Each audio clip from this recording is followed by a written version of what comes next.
क्या Donald Trump ने दुनिया को थर्ड वर्ल्ड वॉर के दरवाजे पर लाकर खड़ा कर दिया है?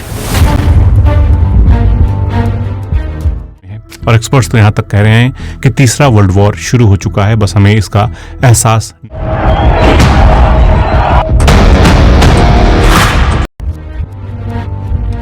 जानते हैं कि बड़े युद्ध कभी अचानक नहीं होते, वो किसी एक धमाके से शुरू नहीं होते, वो धीरे धीरे पकते हैं, सालों तक अंदर ही अंदर सुलगते रहते हैं, टूटे हुए वादों के साथ, घमंड भरे फैसलों के साथ और ताकत के नशे में लिए गए खतरनाक ऐलानों के साथ। 1914 में जब एक राजकुमार की हत्या हुई थी तो वही गोली वर्ल्ड वार की वजह नहीं थी, वो सिर्फ बहाना था।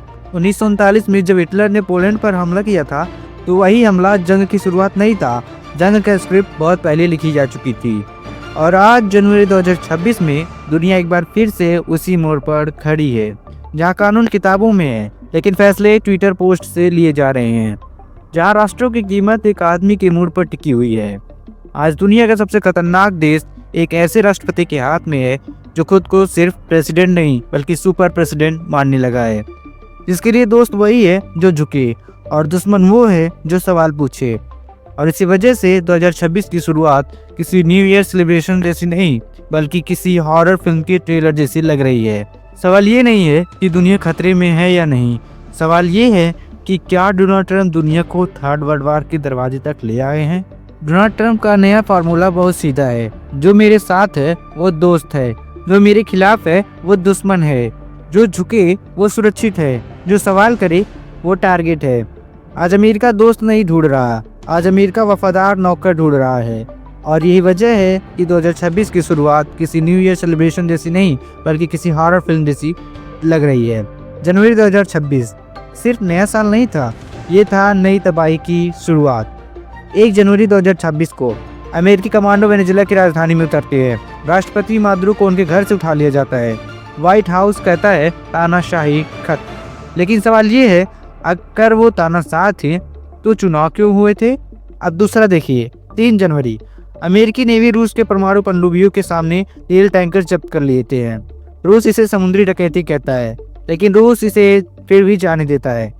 5 जनवरी 2026 भारत पर 50% टैरिफ ठोक दिया जाता है अमेरिका के द्वारा। दुनिया का सबसे बड़ा टैक्स हमला भारत पर हुआ।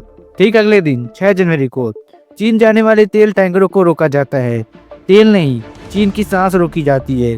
चीन इसके लिए अमेरिका से बात भी करता है, लेकिन अमेरिका इस पे कोई रिस्पॉन्स नहीं देता है। फिर अगले दिन 7 जनवरी पुतिन और किम जोंग उनकी इमरजेंसी मीटिंग होती है और फिर आता है किम जोंग और पुतिन का एक साथ मिलन।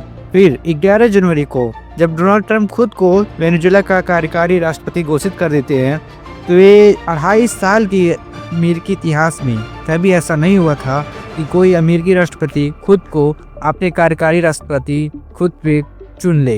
वेनेजुएला में दुनिया का सबसे बड़ा तेल भंडार है, 303 अरब बैरल का।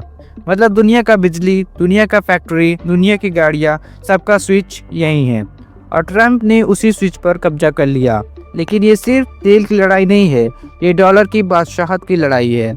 80 साल से दुनिया डॉलर की व्यापार कर रही है, लेकिन अब भारत, रूस और चीन अपनी करेंसी में व्यापार करना चाहते हैं। और यही बात अमेरिका को सबसे ज़्यादा डराती है, क्योंकि अगर डॉलर गिरा तो अमेरिका सुपर पावर नहीं रहेगा।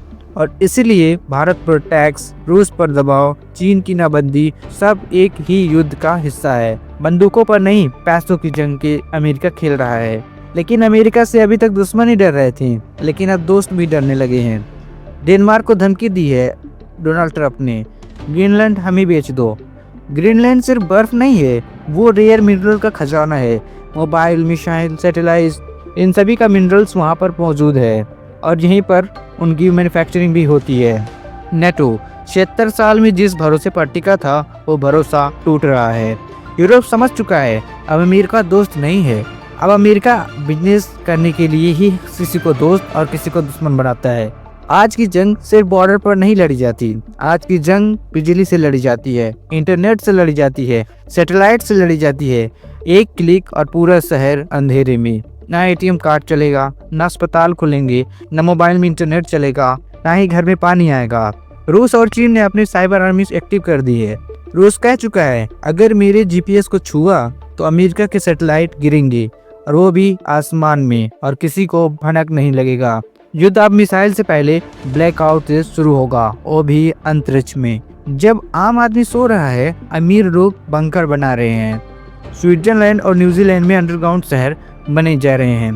5 साल का राशन, ऑक्सीजन और हथियार सब वहाँ पर पहले से ही मौजूद की जा रही है उस घर में।